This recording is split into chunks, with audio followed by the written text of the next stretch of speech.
Pero pag ikaw dumaan doon, ikaw mismo nahihirapan, Lord, anong gagawin ko? Lord, saan ako pupunta? You experience it in order for you to understand the purpose of God, that God is the giver of all the things that you need. Wala ka nang kailangan pa. And as I was reading this message, sabi ko, Lord, to sa Genesis 1, walang ginawa si Adam and Eve kundi kumain, umikot sa Garden of Eden, makipag-usap sa Panginoon. Wala silang ibang ginawa because they received the good gift from God. And it's perfect. It is always perfect. Bakit it's always perfect?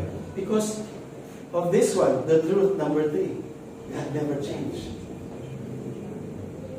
Naalala ko yung kwento sa Romans chapter 5 to 8. Those 3 chapters talks about the grace of God. And when you read those chapters and those verses, dito mo makita na hindi mo pwedeng